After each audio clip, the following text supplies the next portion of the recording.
Chào mừng tất cả các em đã quay trở lại với Lisa Channel. Và bây giờ chị đang có một cái phòng ngủ 3D rất là dễ thương nè. Cực kỳ đơn giản thôi và chị sẽ hướng dẫn cho các em cách làm nhé. Đầu tiên chúng ta sẽ chuẩn bị một tờ giấy hình vuông giống như vậy nha. Sau đó thì chúng ta sẽ bắt đầu gấp đôi lại và gấp tới làm 4 nhé.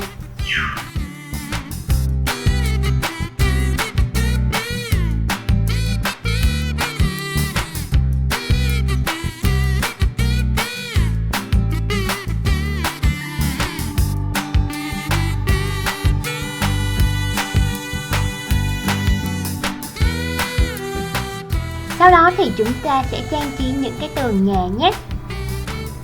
Tiếp theo là chúng ta sẽ vẽ những đồ dùng trong căn phòng nè, như là giường nè, tủ quần áo nè, ghế nè, bàn học nè, một cái tranh nè, cửa sổ và một vài đồ trang trí nhỏ. Sau khi các em đã vẽ xong rồi thì chúng ta sẽ bắt đầu tiến hành tô màu nha. Và chị đã tô màu xong rồi nè, tất cả đồ dùng trong nhà đều có một tông màu xanh dương nè. Và cả những cái bức tường cũng vậy, chúng ta cũng sẽ trang trí theo màu xanh dương. Và bây giờ chị sẽ cắt tất cả những đồ dùng mới vẽ ra nhé. Và bây giờ thì chị sẽ bắt đầu dán những cái đồ dùng này vô bên trong căn phòng nha. Đầu tiên các em hãy chuẩn bị sẵn cho chị hồ dán nhé.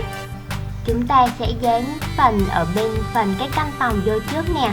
Chúng ta sẽ bôi hồ ở phần giấy, có phần giấy màu trắng mà chúng ta không trang trí gì hết nè.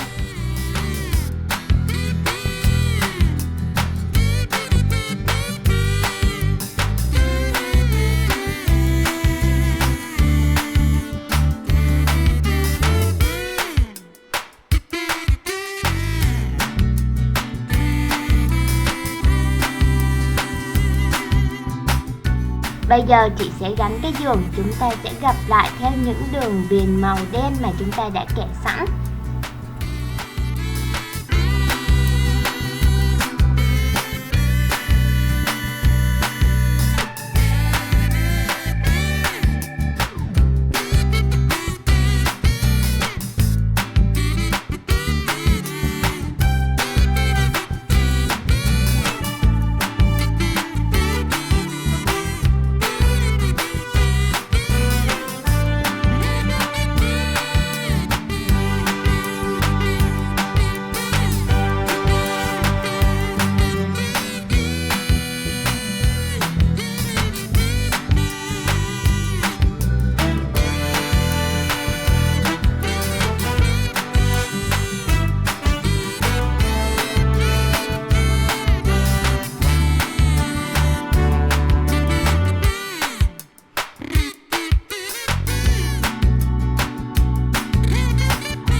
Các em cũng sẽ làm tương tự như vậy đối với tủ và bàn còn lại nha.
Như vậy là chị đã hoàn thành xong căn phòng rồi.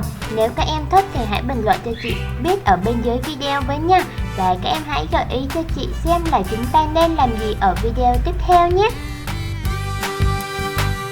Nếu các bạn yêu thích kênh thì hãy nhanh tay đăng ký, like và share để ủng hộ kênh.